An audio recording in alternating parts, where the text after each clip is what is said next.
நன்றி நன்றி நன்றி நன்றி செல்வராஜ், நன்றி செல்வராஜ். நண்பர்கள் அனைவருக்கும் என்னுடைய அன்பான பணிவான வணக்கங்கள். என் பெயர் ஜான். நான் ஒரு குடிநோயாளி. எல்லாமல்ல இறைவனோட அருளாலையும் தோழமையில இணைந்து செயல்படுவதால் நான் பெற்றுக்கொள்ளக்கூடிய அனுபவம் திரும்ப நம்பிக்கையாலையும் இன்னைக்கு ஒரே ஒரு நாள் நான் குடிக்கல, தெளிவா மன நிறைவா அமைதியா வாழ என்னாலான எல்லா முயற்சிகளையும் செய்து கொண்டிருக்கின்றேன். கோயம்புத்தூர் ஒருங்கிணைப்பு குழு மனசாட்சியின் தீர்மானத்தின்படி 24 hours a day, 24 மணித்துளிகள் ஒரு நாள் அப்படின்ற புத்தகத்தை எடுத்து ஒவ்வொரு நாளும் ஒரு பக்கமா எடுத்து வாசித்து விளக்கம் பார்த்து கலந்தாய்வு இந்த கூட்டத்தை நடத்திக்கிட்டு இருக்கிறோம். அதன் தொடர்ச்சியாக நம்ம செல்வராஜ் குறிப்பிட்டது போல இன்னைக்கு நாம பார்க்க இருக்கிற பக்கம் மார்ச் மாதம் 8ஆம் தேதி. முதல்ல அந்த மார்ச் 8 பகுதியின் சிந்தனையை வாசிச்சுட்டு அதோடைய விளக்கத்தை பார்த்து கலந்தாய்வு இந்த கூட்டத்தை நடத்துவோம்.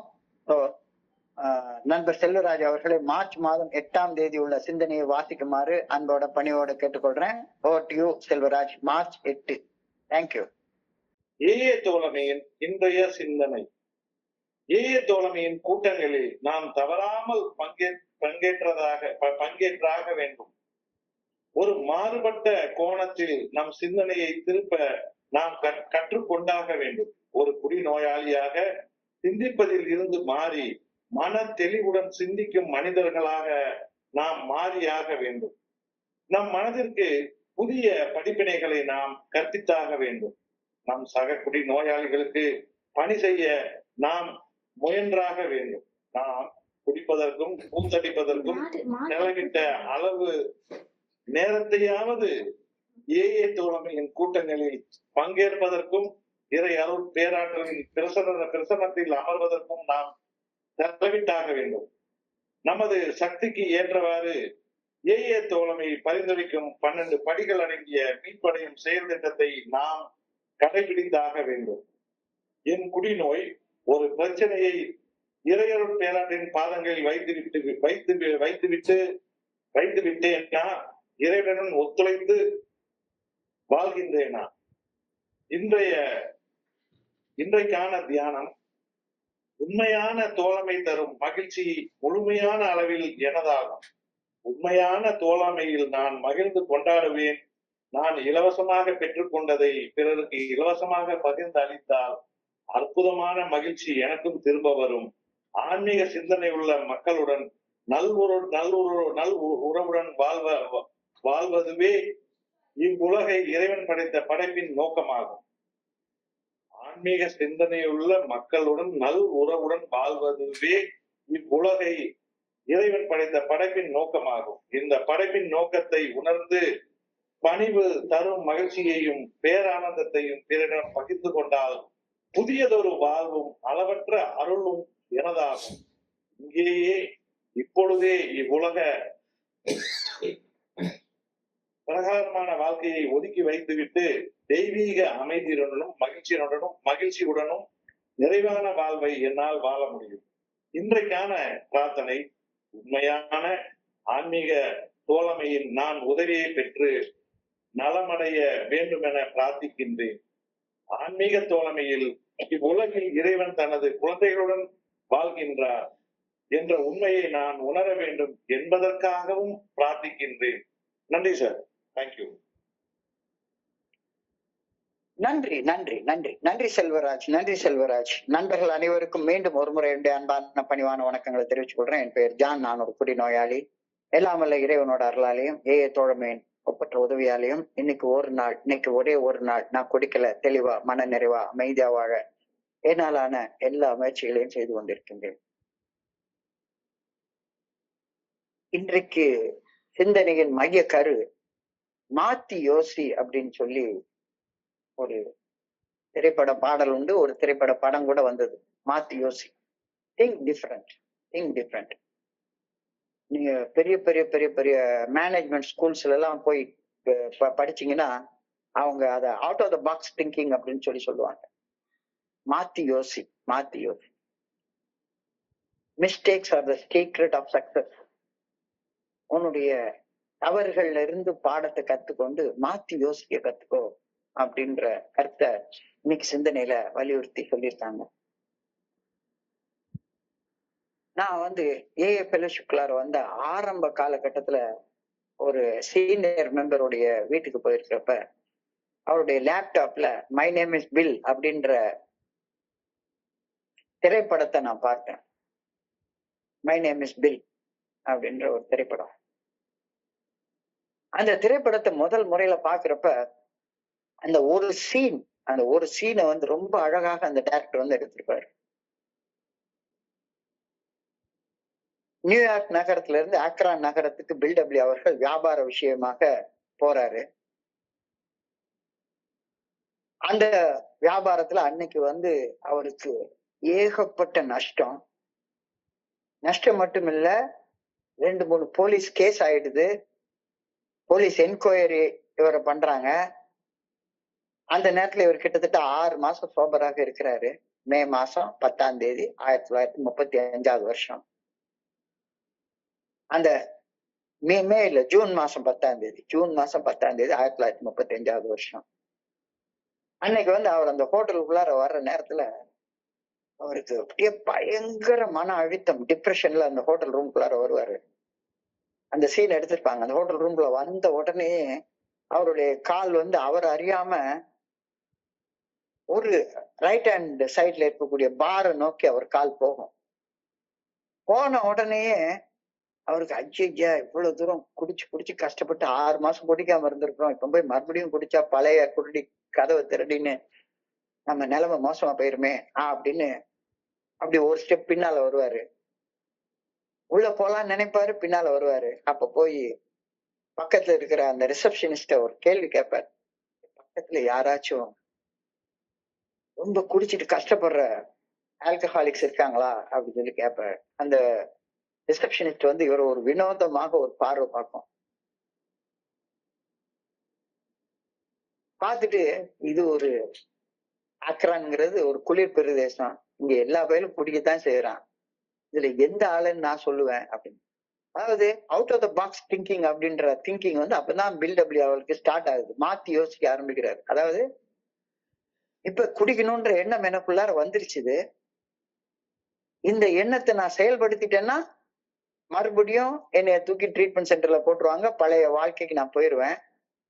இந்த நேரத்துல மட்டும் என்ன மாதிரி கஷ்டப்படுற ஒரு மனுஷனை நான் போய் சந்திச்சேன் அப்படின்னு சொன்னா, என்னுடைய மனநிலையை அந்த நண்பரோட நான் பகிர்ந்து கொண்டேன் அப்படின்னு சொன்னா, இந்த குடிக்கணும் அப்படின்ற எண்ணத்தை கொஞ்ச நேரம் தள்ளி போட முடியும் அப்படின்ற டிஃபரெண்டான தாட் அவருக்கு அன்னைக்கு வந்தது. அந்த டிஃபரெண்டான தாட்டை அவர் உடனே இம்ப்ளிமெண்ட் பண்றாரு, மாத்தி யோசிக்கிறாரு. மாத்தி யோசிச்சு ஒரு டைரக்டரியில இருந்து பில்டபிள்யூ டாக்டர் பாபு அவர்களுடைய நம்பரை கண்டுபிடிச்சு ஒரு காயின் போட்டு பேசுற போன்ல போய் ஒரு தடவை 2 தடவை 3ஆவது தடவை டயல் பண்றப்ப பிக் பண்றாரு. 5 நிமிஷம் பேசணும்னு ஆரம்பிச்சு 5.5 மணி நேரம் பேசி அன்னையில இருந்து ஆல்கஹாலிக்ஸ் அனானிமஸ் அப்படின்ற ஒண்டர்ஷிப் ஃபெல்லோஷிப் நிறுவப்பட்டது அப்படின்றது சரித்திரத்துல நம்ம படிக்கிறோம். இது எப்படி நிறுவப்பட்டது? மாத்தி யோசிச்சதால. குடிக்கணும்ன்ற எண்ணம் ஒரு குடி நோயாளிக்கு வர்ற நேரத்துல அவன் குடிக்கிறதுக்கு கம்பெனியை தான் தேடுவானே ஒழிஞ்சு குடிக்காம இருக்கிறதுக்கு துணையை தேடுனதே கிடையாது அது வரைக்கும் யாருமே. குடிக்கணும்ன்ற எண்ணம் வந்துட்டா குடிக்கிறதுக்கு கம்பெனி தானே தேடுவோம் நம்ம. யாராச்சும் ஒருத்தரை கூட்டிட்டு போய் குடிக்கலாம், இல்லாட்டி போனா தனியா போய் குடிக்கலாம் அப்படின்னு தான் தோணுமே ஒழிஞ்சு நாம குடிக்காம இருக்கிறதுக்கு ஒரு செயல் செய்யலாம் அப்படின்ற டிஃபரண்டான திங்கிங், மாறுபட்ட ஒரு யோசனை முதல் முறையாக பில்டபிள்யூ அன்னைக்கு அவர்களுக்கு வந்தது. அந்த சீனை வந்து ரொம்ப அழகா எடுத்திருப்பாங்க, ரொம்ப அழகா எடுத்திருப்பாங்க. அவர் வந்து அப்படியே ஒரு டைலமால குடிக்கலாமா வேண்டாமா குடிக்கலாமா வேண்டாமான்னு ஒரு 2 ஸ்டெப் பாரை நோக்கி நடப்பாரு, பின்னால வருவாரு, இந்த பக்கம் போவாரு அந்த பக்கம் போவாரு, குட்டி போட்ட பூனை மாதிரி. கடைசியில அந்த மாறுபட்ட சிந்தனை மாத்தி யோசிச்சது வேலை செஞ்சதுனால ஆல்கஹாலிக்ஸ் அனானிமஸ் அப்படின்ற ஒரு அற்புதமான தோழமை குழுமம் இந்த உலகத்துல பிறந்தது. மாத்தி யோசிச்சதால. Think different. 2000 வருஷத்துக்கு முன்னால கல்லுண்ணாமை அப்படின்ற அதிகாரத்துல திருவள்ளுவர் கடைசியா ஒரு குறள் எழுதியிருக்காரு, 10வது குறள், கல்லுண்ணாமை அதிகாரத்துல 10வது குறள், கடைசி குறள். கல்லுண்ணா பொழுதில் கலிந்தானே காணும் கால். அதாவது ஒருத்தன் கல்லு போதையில இல்லாத இருக்கிற நேரத்துல கல்லு சாப்பிட்டு போதையில இருக்கிற ஒருத்தனை பார்த்தான்னா அவனுக்கு கல்லு சாப்பிடுற ஆசை போயிரும். உண்டான் கண் உண்டதன் சோர்வு. கல்லு குடிச்சிட்டு போதையில அவன் சோர்வா இருக்கிறத பார்த்தான்னா, ச்சே நம்மளும் இப்படித்தானே இருப்போம் அப்படின்னு சொல்லி நினைச்சிட்டு அந்த குடிக்கணும்ன்ற எண்ணத்தை தள்ளி போட்டுருவான் அப்படின்னு. இதைத்தான் out of the box thinking அப்படின்னு சொல்லி, நீங்க எவ்வளவு பெரிய மேனேஜ்மெண்ட் ஸ்கூல்ல போய் பாருங்க, இந்தியன் இன்ஸ்டிடியூட் ஆஃப் மேனேஜ்மெண்ட், இந்த மேனேஜ்மெண்ட் ஸ்கூல்ஸ்ல எல்லாத்துலயுமே பெரிய பெரிய மேனேஜர்ஸ் சொல்லப்படுறவங்க, சிஇஓஸ், அவங்க எல்லாருமே பார்த்தோம்னா இந்த மாத்தி யோசிக்கிறது எல்லாரும் யோசிக்கிற கோணத்துல இருந்து விலகி வேறுபட்ட கோணத்துல யோசிக்கிறது, இதாலதான் வெற்றி அடைஞ்சிருக்காங்க அப்படின்றத சீக்ரெட் ஆஃப் சக்சஸ். அந்த பாட்டு, நீங்க பாய்ஸ் படத்துல ஒரு பாட்டு வரும், வேணா போட்டு கேட்டு பாருங்க. குட்டிச்சுவர் ஏறி வெட்டி கதை பேசி எவ்வளவு காலத்தை நாங்க வீணடிச்சிட்டோம். ஆனா மாத்தி யோசிச்சதால நாங்க வெற்றியின் பாதையில இன்னைக்கு பயணிக்க ஆரம்பிச்சோம் அப்படின்ற ஒரு கருத்து சொல்லப்பட்டது. பில்டபிள்யூவும் அன்னைக்கு ஒரு நாள், அந்த ஜூன் மாசம் 10ஆம் தேதி 1935 வருஷம், குடிக்கணும்ன்ற எண்ணம் வர்றப்ப மாத்தி யோசிச்சாரு. He thought differently. இந்த out of the box thinking அப்படின்னு சொல்லுவாங்க. இது மேனேஜ்மெண்ட்ல ரொம்ப ஃபண்டமெண்டல் லெசன். தன்னுடைய மண்டைக்குள்ளார இருக்கக்கூடிய பழைய கருத்துக்களை வச்சுக்கிட்டே யோசிக்கிட்டு இருக்கிறவன், நாங்கள் பழைய கருத்துக்களை விடாமல் பிடித்துக் கொள்ள முயன்றோம், மறுபடி தோல்விதான் நடந்தது. மண்டைக்குள்ளார இருக்கிற பழைய கருத்துக்களை மட்டுமே வச்சு சிந்திச்சுட்டு இருக்கிறது நமக்கு தோல்வியை தானே உண்டாக்குது. என்னுடைய குருஜி ஒரு அழகான ஒரு கதையை சொல்லுவாரு. ஒரு ராஜாவுக்கு தன்னுடைய பட்டத்து யானை எவ்வளவு வெயிட் இருக்கும் அப்படின்னு தெரிஞ்சுக்கணும்னு ஒரு ஆசை வந்துதான். யானையுடைய வெயிட் எப்படிப்பா பாக்குறது, அவ்வளவு பெரிய தராசை எவன் செய்ய முடியும்? அது தராசை செஞ்சு யானையோட வெயிட்ட பாக்குறதுக்கு எப்படி முடியும் அப்படின்னு சொல்லி அவர் யோசிச்சுட்டு இருந்தார். அப்ப யானையுடைய வெயிட்ட கண்டுபிடிச்சு சொல்றவங்களுக்கு இவ்வளவு பரிசு அப்படின்னு அனௌன்ஸ் பண்றாரு. ஒரு சின்ன பையன் மட்டும் ராஜா கிட்ட எனக்கு யானையுடைய எடையை தாங்கக்கூடிய ஒரு போட்டை கொடுங்க, நான் கண்டுபிடிச்சு சொல்றேன் அப்படின்னு. யானையுடைய எடையை தாங்கக்கூடிய ஒரு போட்டு அது நிறைய இருக்கு. அது அந்த போட்டை கொண்டு போய் ஒரு குளத்துல விடுறாங்க. சாதாரண நிலையில மிதந்துட்டு இருக்கிறப்ப அதோடைய எவ்வளவு தூரம் அதுக்கு போட் அமிழ்ந்திருக்குன்னு ஒரு கோடை போட்டுக்கிறான். யானையுடைய வெயிட்ட அதுல ஏத்தி எவ்வளவு தூரம் அந்த போட்டு தண்ணியில அமிழ்ந்திருக்கிறது அப்படின்றதுல மறுபடியும் கோடை போட்டுக்கிறான். யானையை இறக்க சொல்லிட்டு சின்ன சின்ன கல்லா எடுத்து அந்த போட்டை நிரப்பி அந்த யானை ஏத்துனா எவ்வளவு அளவுக்கு போட் இறங்குச்சுதோ அந்த கோடு வர்ற வரைக்கும் கல்லை ஏத்துறான். கல்லை ஏத்தி கொஞ்சம் கொஞ்சமா அந்த கல்லை எடை போட்டு பார்த்தா அந்த கல்லுடைய எடை தான் யானையுடைய எடை அப்படின்னு சொல்லி ராஜா கிட்ட இருந்து பரிசு வாங்கிட்டு எல்லாரும் யானையை ஒரு யூனிட்டா பெரிய விஷயமா பார்த்தாங்க. அது செய்ய முடியாதுன்னு நினைச்சாங்க. அந்த யானையை சிறு சிறு கற்களாக பிரிச்சு பார்க்கிற out of the box thinking அந்த சின்ன பையனுக்கு வந்தது. அந்த சின்ன பையன் அந்த தன்னுடைய சிந்தனைய செயலாக்கி எல்லாருடைய பாராட்டையும் பெற்றான் அப்படின்றது. அதே மாதிரி நம்ம வாழ்நாள் முழுக்க குடிக்க கூடாது அப்படின்ற எண்ணம் நம்மளை மலைக்க வைக்குது. வாழ்நாள் முழுக்க குடிக்க கூடாது அப்படின்ற எண்ணம் ஒரு பெரிய யானை மாதிரி இருக்குது. அந்த யானையை ஒரு நாள்னு பிரிச்சு யோசிக்க கத்துக்கிற நேரத்துல, மாத்தி யோசிக்க தெரிஞ்சுக்கிற நேரத்துல பிரச்சனை எளிமையாக சால்வ் ஆயிடுது. ஆர்கிமெடிஸ் அப்படின்ற மிகப்பெரிய விஞ்ஞானி, கிரேக்க விஞ்ஞானி, அவருக்கும் இதே மாதிரிதான் ஒரு ப்ராப்ளம். அரசனுக்கு செஞ்சிருக்கிற கிரீடம் உண்மையான தங்கத்தால் ஆனதா அல்லது போலியான தங்கத்தால் ஆனதா அப்படின்ற அந்த டெஸ்ட கண்டுபிடிக்கிறதுக்கு அவரு அடர்த்தி, டென்சிட்டி அப்படின்ற கான்செப்ட யாரும் இது வரைக்கும் கண்டுபிடிக்காத ஒரு கான்செப்ட, வெயிட் பெர் யூனிட் வால்யூம் அப்படின்ற கான்செப்ட அவர் தண்ணி தொட்டியில குளிச்சுக்கிட்டு இருக்கிறப்ப தன்னுடைய வால்யூமுக்கு தக்கன அளவுள்ள நீர் வெளியே ஏறும் தண்ணி தொட்டியில இருந்து அப்படின்ற சின்ன திங்கிங்ல மாத்தி யோசிச்சப்ப அவர் கண்டுபிடிச்சது. ஸோ திங்கிங் டிஃப்ரெண்ட், மாத்தி யோசிக்கிறது வாழ்க்கையில எவ்வளவு பெரிய விளைவுகளை உண்டாக்கும். சும்மா குட்டிச்சுவரேறி வெட்டிக்காத பேசி நம்ம உட்கார்ந்துட்டு இருக்கிறப்ப நடக்காத நிறைய நிகழ்ச்சிகள் நம்ம மாத்தி யோசிக்கிறப்ப நமக்கு நடக்க ஆரம்பிக்குது. சும்மா ஒரு காலத்துல வெறுமன சாராய கடையில உட்கார்ந்து வெட்டி கதை பேசிட்டு உட்கார்ந்துருந்தோம். இப்போ ஏஏ மீட்டிங்ல வந்து அதே வெட்டி கதையை பேசிட்டு இருந்தோம்னா நமக்கு எதுவுமே மாற்றங்கள் நடக்க போறதே கிடையாது. Think different, think different. So AA கூட்டங்களுக்கு நாம தொடர்ந்து வர வேண்டும் அப்படின்ற வார்த்தையோட இன்னைக்கு சிந்தனை ஆரம்பிக்குது. ஏஏ தோழமையின் கூட்டங்களுக்கு தொடர்ந்து வந்து ஏஏ தோழமை நண்பர்களின் பகிர்வுகளை தொடர்ந்து கேட்க ஆரம்பிச்ச போதுதான் எனக்கு மாத்தி யோசிக்கிற அந்த பயிற்சியே எனக்கு கிடைச்சது. Out of the box thinking, மாத்தி யோசிக்கிற பயிற்சி அப்பதான் கிடைச்சது.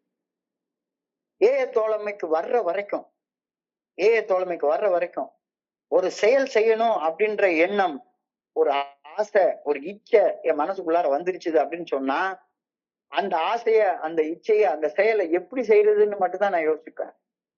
எனக்கு ஒரு செயல் செய்ய பிடிச்சு போச்சுது அப்படின்னு சொன்னா அந்த செயலை எப்படி செய்யறது, அந்த செயலை செய்யறதுக்கு பணம் இருக்கா, அந்த செயலை செய்யறதுக்கு எவனை கம்பெனிக்கு சேர்த்துக்கலாம் அப்படின்னு தான் நான் சிந்திச்சிருக்கேன் ஒழிஞ்சு out of the box thinking நான் பண்ணதே கிடையாது. இங்க வந்ததுக்கு அப்புறம் தான் நான் அந்த பில்டபிள்யூடி அந்த கதையை பார்த்ததுக்கு அப்புறம் தான் குடிக்கணும்ன்ற எண்ணம் வந்துருச்சு. இந்த எண்ணத்தை செயலாக்குறதுக்கு பதிலாக இந்த எண்ணத்தை எப்படி செயலாக்காம இருக்கிற காரணம், இந்த செயல் வந்து தவறான செயல். நான் ஆசைப்படுற செயல் தப்பா சரியா, அந்த செயல் செஞ்சு என்னுடைய கடந்த காலத்துல எவ்வளவு மோசமான செயல் விளைவுகளை நான் அனுபவிச்சிருக்கேன். ஒரு அடிக்டாக, ஒரு செயல் அடிமையாக செஞ்ச தப்பைய திரும்ப திரும்ப ஒரு பைத்தியக்காரனை போல செஞ்சு பட்ட கஷ்டத்தை திரும்ப திரும்ப பட்டுக்கிட்டே இருந்தனே. இந்த கோணத்துல நான் சிந்திக்கவே இல்லை. குடிக்கணும்ன்ற ஆசை வந்துட்டா, கூத்தடிக்கணும்ன்ற ஆசை வந்துட்டா, திங்கணும்ன்ற ஆசை வந்துட்டா அது எப்படி செய்யறதுன்னு மட்டும்தான் யோசிப்பேன் ஒழிஞ்சு எதை சாப்பிடணும், இது சரியா, இது தப்பா, சரியான செயலை செய்யணும், தப்பான செயலை செய்யக்கூடாது அப்படின்ற கோணத்துல மாத்தி நான் யோசிச்சதே கிடையாது. ஏஏ ஃபெலோஷிப் வந்ததுக்கு அப்புறம் தான் இந்த மாத்தி யோசிக்கிற திறமை எனக்கு வந்துச்சு. காரணம் சத் சங்கம்னு சொல்லுவாங்க. சத் சங்கம், ஏஏ தோழமைய சத் சங்கம்னு என்னுடைய குருஜி குறிப்பிடுவாரு. ஏன் சத் சங்கத்துக்கு போகணும் அப்படின்ற கேள்விக்கு என்னுடைய குருஜி சொன்ன பதில், மாத்தி யோசிக்க கத்துக்கிறதுக்கு சத் சங்கத்துக்கு போகணும். மாத்தி யோசிக்க கத்துக்கிறதுக்கு சத் சங்கத்துக்கு போகணும். சத்தியம் பேசுறவங்க சங்கமிக்கிற இடம் தான் சத் சங்கம். சத்தியம் பேசுறவங்க சங்கமிக்கிற இடம் தான் சத் சங்கம். என்ன பொறுத்த அளவுல நான் ஏஏ தோழமைய இங்க வந்திருக்கிற எல்லா நண்பர்களையும் சத்தியம் பேசுற தோழர்களாக நான் பாக்குறேன். இவங்க கிட்ட சங்கமிச்சு பகிர்ந்து கொள்றப்ப மாத்தி யோசிக்க கத்துக்க ஆரம்பிக்கிறேன்.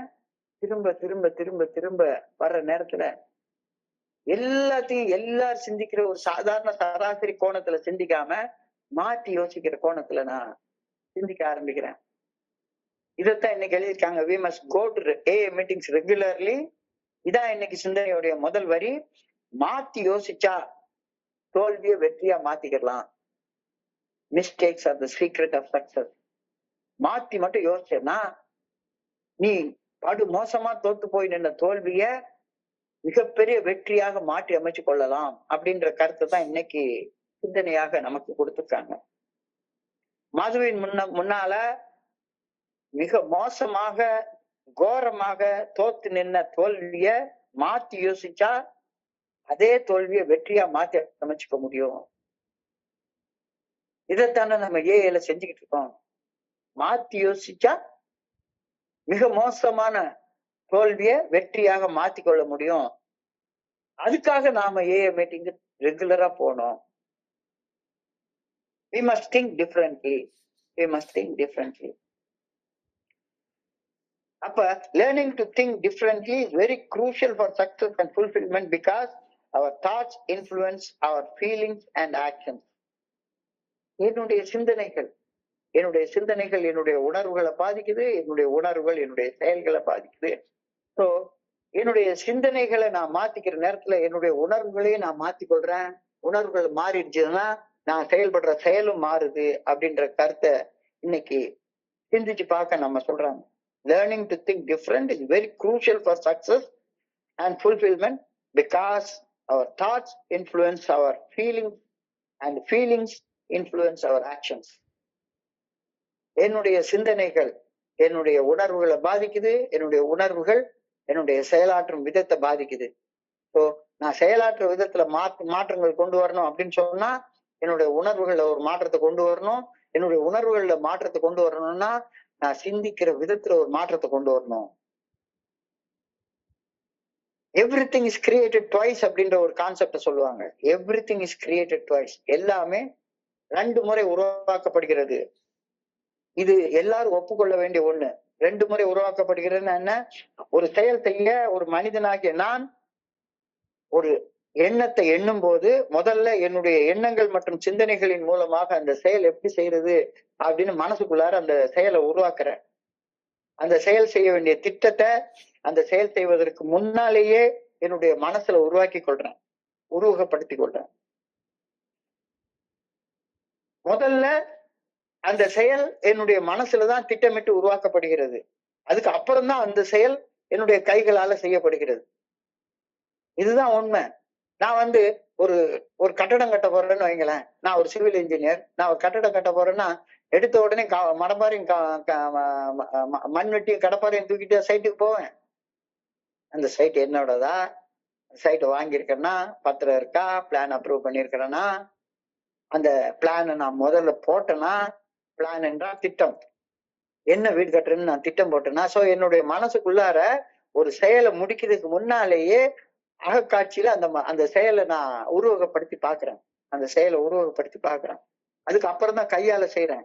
ஸோ என்னுடைய மனசுல ஒரு செயல் செய்ய வேண்டும் என்ற எண்ணம், ஒரு கரு உருவானதுக்கு அப்புறமாக நான் செய்ய போகும் அந்த செயல் எப்படி சரியானதா தப்பானதா அப்படின்னு எனக்குள்ளார சிந்திச்சு பார்த்தேன்னா அந்த செயல் திட்டத்தை நான் கூர்ந்தாய்வு செய்ய முடியும்.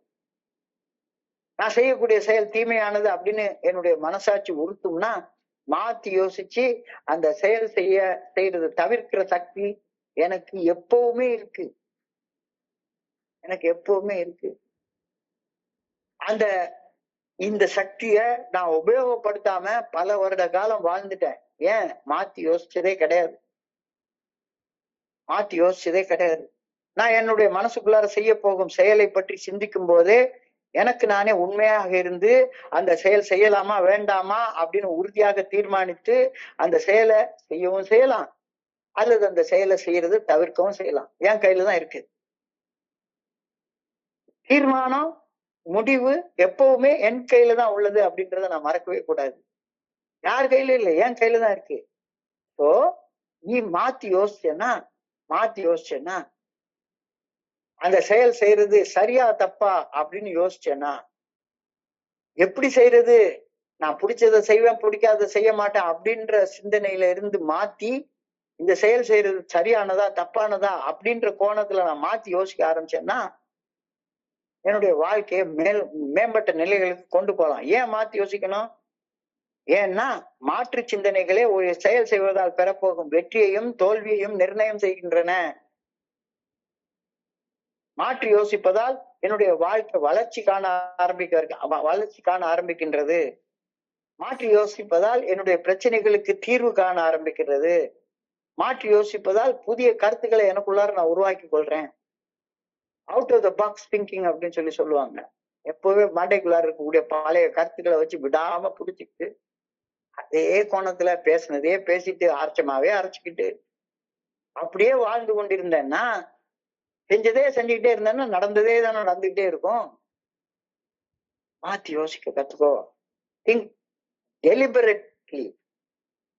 டெலிபரேட்லி, ஆழ்ந்து ஆராய்ந்து சிந்தித்து அதன் பின் நான் செயல்பட வேண்டும். Don't react, respond. சும்மா எதிர்வினை ஆற்றாதே, சிந்தித்து பதில் வினை ஆற்று. உணர்வுகளால் உந்தப்பட்டு எதிர்வினை ஆற்றாது செயல்களின் விளைவுகள் குறித்து ஆழமாக சிந்தித்து எப்பொழுதும் பதில் வினை ஆற்று. ரியாக்ஷன் வேண்டவே வேண்டாம். ரெஸ்பான்ஸ், எப்பவுமே ரெஸ்பாண்ட் பண்ணணும். ஒரு குறிப்பிட்ட சூழ்நிலைக்கு எது சரியான செயல் அப்படின்றத யோசிச்சு செயல்படணும். யோசிக்காம செய்யறது ரியாக்ஷன். உணர்வுகளால் உந்தப்பட்டு உடனே ரியாக்ட் பண்ணிடுறது. யோசிச்சு ஆழ்ந்து சிந்தித்து செயல்படுவது response. So the ability to respond is called responsibility. the ability to respond, பதில்வினை ஆற்றும் ஆற்றலே பொறுப்புணர்வு. Response plus ability is equal to responsibility அப்படின்னு என்னுடைய குருஜி எனக்கு சொல்லுவாரு. So think deliberately, challenge your assumptions. எப்போதுமே கற்பனையிலேயே செயல்பட்டு இருக்காது. உன்னுடைய கற்பனைகள் என்னை சிந்திக்கக்கூடிய சிந்துது. என்னுடைய மனசுல ஆழமாக உறைந்து போயிருக்கக்கூடிய சில நம்பிக்கைகளை, அது சரியான நம்பிக்கையா அல்லது தவறான நம்பிக்கையா அப்படின்னு எப்ப பார்த்தாலும் ஒரு சோதனைக்கு உட்படுத்தி கொண்டே இரு. அந்த நம்பிக்கை தேவையா அப்படின்னு சதா சர்வ காலமும் சிந்தித்து உனக்கு நீயே உண்மையாக இருக்க கத்துக்கோ. என்னுடைய கடந்த கால அனுபவ பட்டறிவு, தோழமையில நான் கேட்கக்கூடிய மூத்த நண்பர்களின் அனுபவ பகிர்வுகள்ல இருந்து என்னுடைய மனசுக்குள்ளார நான் கொண்டிருக்கும் சில நம்பிக்கைகளும், அந்த நம்பிக்கைகளின் அடிப்படையில நான் செய்யக்கூடிய செயல்கள் விளைவிக்கக்கூடிய விளைவுகளும் நல்ல ஆழமாக யோசிச்சு பாருங்க. எப்பவுமே ஆழமாக சிந்திக்க கத்துக்கோ. Think different.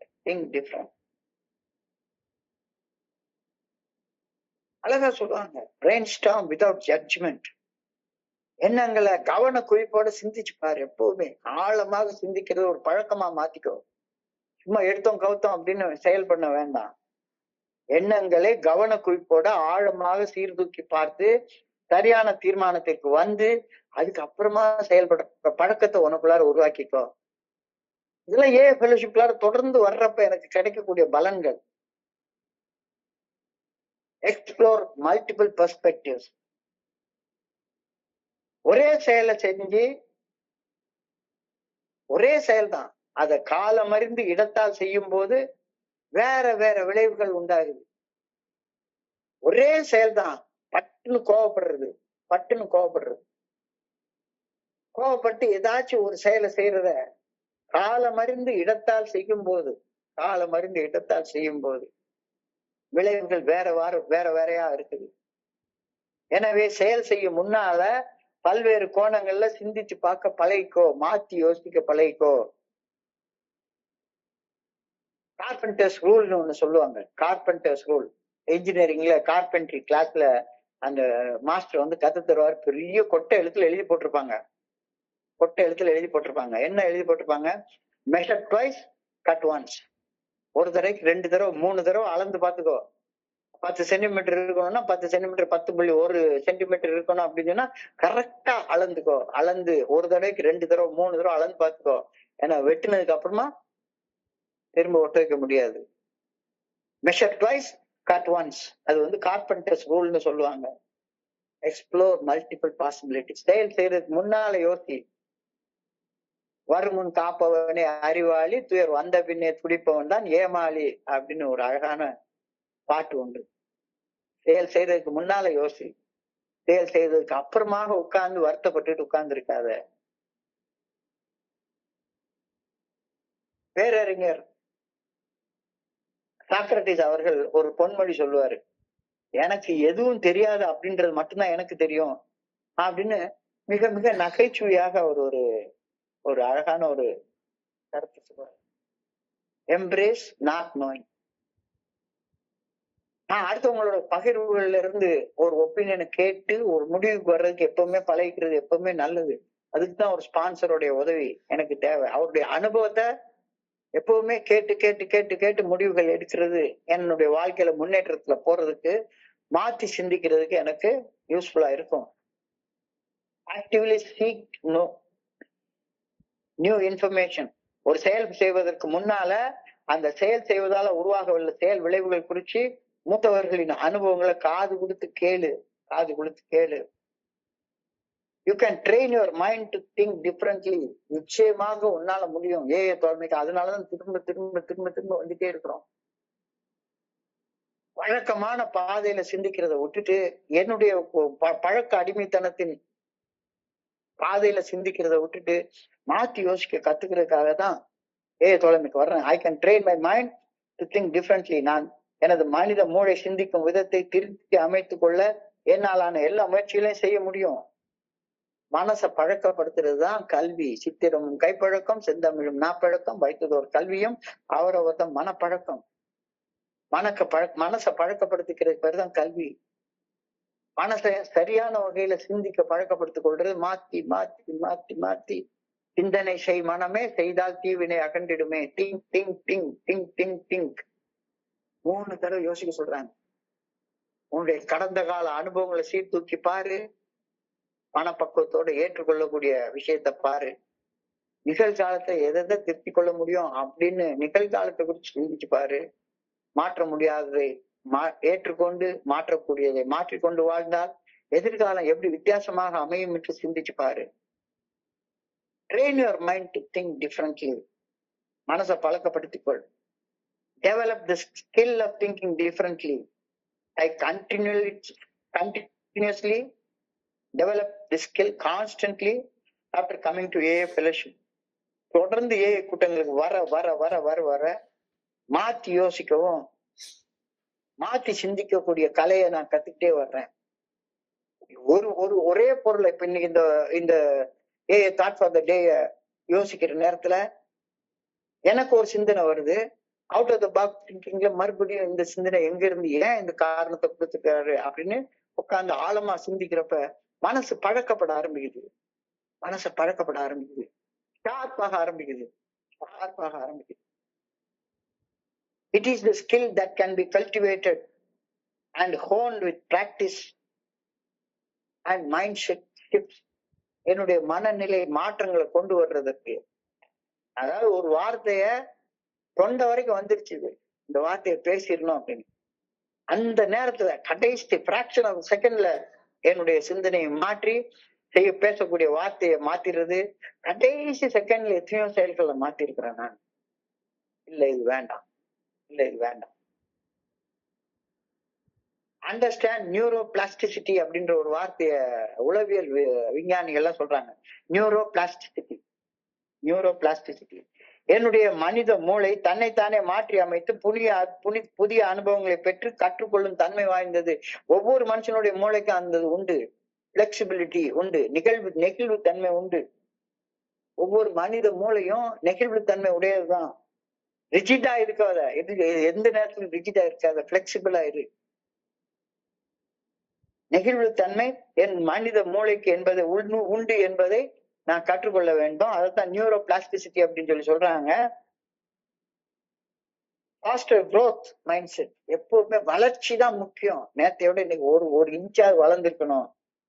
எப்பொழுதும் தாழ்நிலைக்கு அடிமட்டங்களை நோக்கி செல்லக்கூடாது, கீழ் நோக்கி பயணிக்க கூடாது, மேல் நோக்கி பயணம் வேணும் அப்படின்ற மைண்ட் செட்ல இருக்க கத்துக்கோ அப்படின்ற கருத்தை இந்த இடத்துல சொல்றாங்க. Embrace curiosity and open mindedness. புதிய செயல்கள் செய்யக்கூடிய ஆர்வம் அது வந்துகிட்டே இருக்கணும். திறந்த மனசோட கேட்க கத்துக்கோ. Challenge assumptions and conventional wisdom. எல்லாரும் கூட்டமா சொல்றாங்க, அதனால கூட்டமா கோவிந்தா அடிச்சுட்டே இருக்கிற வேலை வேண்டவே வேண்டாம். Challenge assumptions and conventional wisdom. Cultivate divorce perspectives and experiences. எத்தனையோ வித்தியாசமான வகைகள்ல நண்பர்கள்ட்ட இருந்து பாக்குறேன். ஒவ்வொரு நாளும் இந்த கூட்டங்கள்ல இந்த புத்தகங்கள் எல்லாம் படிக்கிறப்ப எனக்கு ஒவ்வொரு நாள் அது வருது. Foster culture of experimentation, trial and error மெத்தட்ல உன்னுடைய வாழ்க்கையை மேம்படுத்துறதுக்கு புதுசா செய்யற முயற்சிகளை பாரு. Seek inspiration from diverse sources. Practice mindfulness and reflection. எப்பவுமே நிகழ்வரி நிலையில வாழ்ந்து கொண்டே இரு. நிகழ்வரியா நிலையில சும்மா ஒரு ரோபம் மாதிரி எல்லாரும் கும்பிடுறாங்க, நானும் கும்பிட்டேன். எல்லாரும் கழுத்துல சிலுவை போட்டுக்கிட்டாங்க, நானும் சிலுவை போட்டுக்கிட்டேன். எல்லாரும் தலையில குல்லா வச்சுக்கிட்டாங்க, நானும் குல்லா வச்சுக்கிட்டேன். எல்லாரும் கொட்டையை போட்டாங்க, அதனால நான் பண்ணேன். எல்லாரும் கும்பிட்டாங்க, அதனால நான் கும்பிடுறேன். Practice mindfulness and reflection. We must change our minds. Sober thinking, alcoholic thinking, addictive thinkingல இருந்து சோபர் திங்கிங்க்கு மாறி வா. ஒரு செயலை செய்தே தீர வேண்டும் என்ற அதிதீவிர மன கிளர்ச்சி, அதிதீவிர மன எழுச்சி, அதிதீவிர மனவெறி, செயல் அடிமைத்தனமான சிந்தனைகளை திரும்ப சிந்திக்கிறேன், விளைவு தெரிஞ்சும் செயல் அடிமைத்தனமாக செயல்பட்டு இருக்கிறேன் அப்படின்னு தெளிவாக தெரிஞ்சா அந்த தவறான செயல்கள் செய்யக்கூடிய சிந்தனைகள் எழும்போது மன தெளிவோடு சிந்திக்கிறதுக்கு மனசை பழக்கப்படுத்து. we must re-educate our minds. மனசை எப்பவுமே புதுசா கத்துக்கிறதுக்கு ஒரு பழக்கப்படுத்தி கொண்டே இருக்க வேண்டும். this re-education is made possible எப்ப சக நோயாளிகளுக்கு பணி செய்யறத என்னுடைய தலையாய பணியா எடுத்துக்கிறப்ப இந்த ரீஎஜுகேஷன் பாசிபிள். இப்ப நான் மெயினா இந்த ராத்திரி 9:30 மணி கூட்டத்தை என்னைய நானே புதுசாக படிப்பிச்சு கொள்றதற்காக நான் இதை செய்யறேன். சக நோயாளிகளுக்கு கஷ்டப்படும் மனிதர்களுக்கு எவ்வாறு பணி செய்வது என்று சிந்திக்கும் போது, அப்படி சிந்திக்கிறதுக்கு மனசை பழக்கப்படுத்தும் போது எண்ணங்களின் சீரமைப்பு இயல்பாக நடக்கிறது. மாற்றி சிந்திக்க மனம் பழக்கப்படுத்தப்படும் போது மனம் விரிவடைகிறது. மனம் விரிவடையும் போது இயல்பாக மன அழுத்தம் குறைகிறது. அதாவது மனம் எக்ஸ்பேண்ட் ஆனா மனசுக்குள்ளார இருக்கக்கூடிய பிரஷர் குறையத்தானே செய்யும். பிரஷர் என்ன, லெஸ் ஸ்பேஸுக்குள்ளார நிறைய இடத்த பிடிச்சி திணிச்சா மன அழுத்தம் உண்டாகும். மனம் விரிவடைஞ்சு விசாலமா புதிய கருத்துக்களை ஏற்றுக்கொள்ளக்கூடிய அளவுக்கு விரிவடைஞ்சது அப்படின்னு சொன்னா மன அழுத்தம் தானா குறையும் தானே. இப்போ மன அழுத்தம் உணரப்படுவதற்கான முக்கியமான காரணம் மாத்தி யோசிக்காம பழசையே பிடிச்சி யோசிச்சுட்டே இருக்கிறது. மாத்தி யோசிக்க ஆரம்பிச்சுட்டு அப்படின்னு சொன்னா மனம் இயல்பாக விரிவடைஞ்சிடும். மனம் விரிவடைஞ்சிட்டா மன அழுத்தம் இருக்கவே இருக்காது. என்னுடைய பிரச்சனைகள் இன்னென்னது அப்படின்னு இறைவனுடைய பாதத்துல வச்சுட்டு பிரச்சனையை பற்றி சிந்திக்கும் போது பிரச்சனைகளுக்கான தீர்வு எல்லாமே வந்துருது. சோ அதை தொடர்ந்து இன்னைக்கான தியானத்துக்கு போறாரு. தோழமையில இணைந்த பின் மாத்தி யோசிக்கிறேன். சிந்தனை விரிவடைவதால மன அழுத்தம் குறைகின்றது. மன அழுத்தம் குறைந்த பின் மன மகிழ்ச்சி, நிம்மதி, நிறைவு ஆட்டோமேட்டிக்கா உள்ளுக்குள்ளார வருது. The joy of true fellowship shall be mine in full measure. எப்ப மாத்தி யோசிக்கிறப்ப மனம் விரிவடையுது. மனம் விரிவடைகிறப்ப மன அழுத்தம் குறையுது. மன அழுத்தம் குறையிறப்ப ஆட்டோமேட்டிக்கா மன ஆனந்தம், நிம்மதி, நிறைவு அதுக்குள்ளார வருது. சோ இன்னைக்கு தியானத்துடைய முதவரி the joy of true fellowship shall be mine in full measure. முழுமையான சந்தோஷம், மகிழ்ச்சி, ஆனந்தம், நிம்மதி, நிறைவு என்னோடது. அது எப்பொழுதும் என்னோடதாக இருக்கும். எப்ப தோழமையில இணைந்து மாத்தி யோசிக்கும் போது அந்த ஆனந்தம் எனக்கு முழுமையாக கிடைக்கும். I will return back to wonderful joy if I share in fellowship now. பகிர்தல். பகிர்தல் என்றாலே அவமானத்தை, அசிங்கத்தை பகிர்றது கிடையவே கிடையாது. பகிர்தல்னா நம்ம ஃபெல்லோஷிப்ல நம்ம பழைய சிந்தனை அதேதான். அசிங்கத்தை, அவமானத்தை, வாந்தி எடுத்ததை, உளுந்ததை பகிர்ந்து கொள்றதுதான் பகிர்தல்னு நினைச்சிட்டு இருக்கோம். பகிர்தல் என்றாலே அவமானத்தை, துன்பத்தை, துயரத்தை, வலி, வேதனைய பகிர்ந்து கொள்றது இல்ல.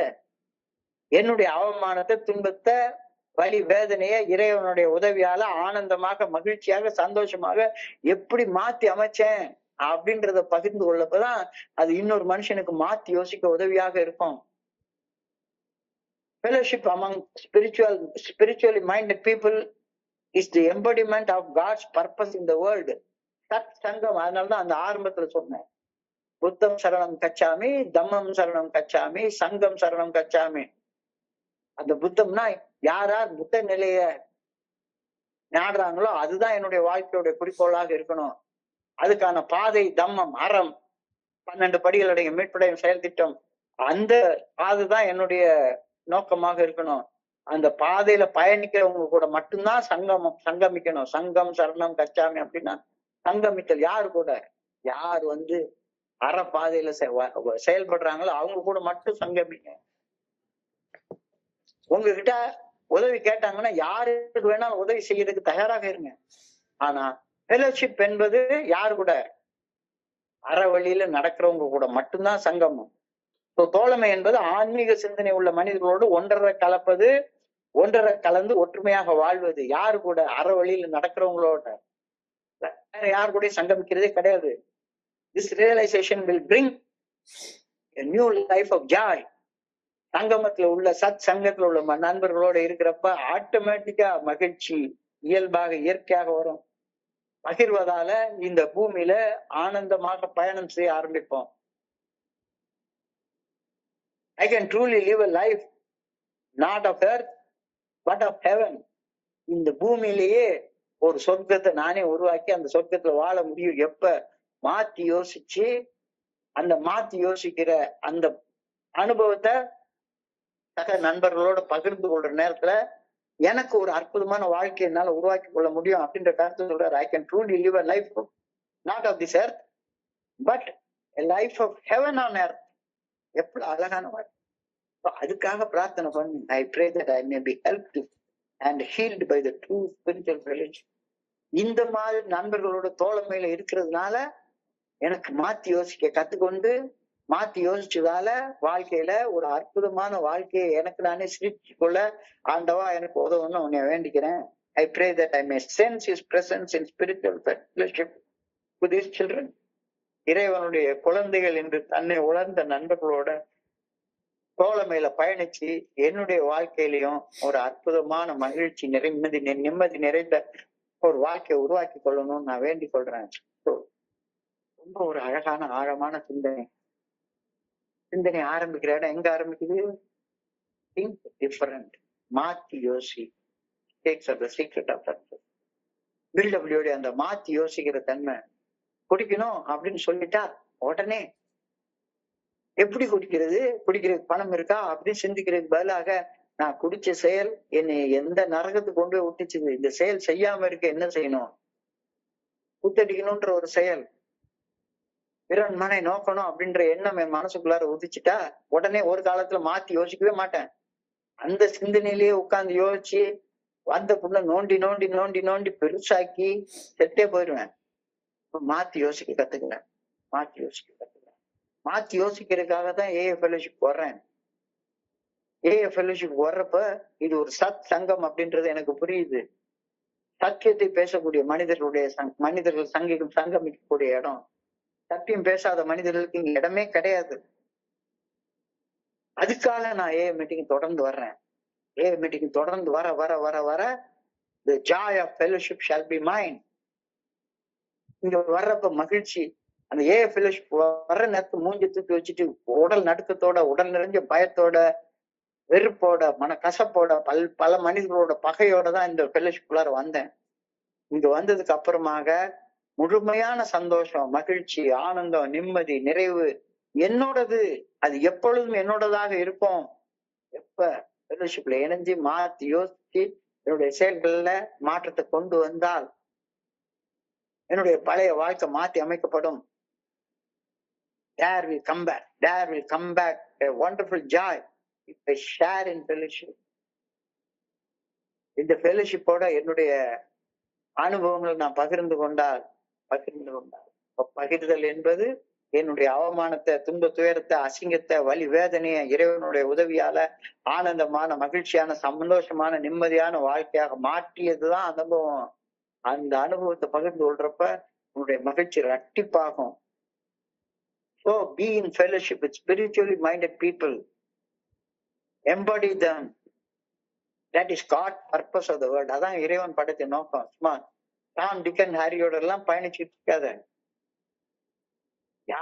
யார் இந்த 12 படிகளோட இங்க மீட்படையும் செயல்கிட்ட வாழ்க்கையா வாழ்றாங்களோ அவங்க கிட்ட அது வாழ முடியாத நண்பர்கள் உங்ககிட்ட வந்து ஐயா அவருடைய அனுபவத்தை சொல்லுன்னா எவ்வளவு நேரம் ஒதுக்கி வேணாலும் சொல்லு. ஆனா அவங்க உன் பாதைக்கு நம்ம பாதைக்கு அவங்களை இழுக்கிறதுக்கு பதிலாக அவங்க பாதைக்கு இழுக்கிற அளவுக்கு நம்ம வீக்கா இருந்துடக்கூடாது. சங்கமம் என்பது அவ்வளவு ஸ்ட்ராங்கான ஃபெலோஷிப்பா இருக்கணும். Fellowship of people, like minded people, மாத்தி யோசிக்கிற மனிதர்கள், தங்களுடைய அவமானத்தை ஆன்மீக முன்னேற்றமாக திருத்தி அமைத்துக் கொண்ட மனிதர்கள், இவங்க கூட தான் நான் சங்கமிப்பேன் அப்படின்ற கருத்து சொல்றது. அதுக்காக நான் பிரார்த்திக்கிறேன். I pray that I may be helped and healed by the fellowship of spiritual minded people. I pray that I may sense his presence in this spiritual fellowship. இந்த மனிதர்களோட இருக்கிறப்ப இறைவனுடைய பிரசன்னத்தை நான் உணரணும் அப்படின்னு பணியோட வேண்டிக் கொள்றேன். மிக அழகான அற்புதமான சிந்தனை. இன்றைய சிந்தனையை படிக்கிறப்ப என் மனதை கடந்து சென்ற சிந்தனைகளை உங்களோட பகிர்ந்து கொள்ள இந்த அற்புதமான வாய்ப்பை உருவாக்கி தந்த குழுவிற்கு என்னுடைய மிக பணிவான நன்றிகளை தெரிவித்துக் கொள்றேன். பொறுமையாக கேட்ட ஒவ்வொரு நண்பருக்கும் என்னுடைய பணிவான நன்றிகளை தெரிவித்துக் கொள்றேன். இந்த இரவு பொழுது நண்பர்களுக்கு இனிமையான இரவாக அமைய இறைவனை பணியோட வேண்டிக் கொள்கின்றேன். நன்றி நன்றி நன்றி நன்றி நன்றி. வாழ்க வையா, வாழ்க வளம். Thank you so much. Over to you, Selvaraj.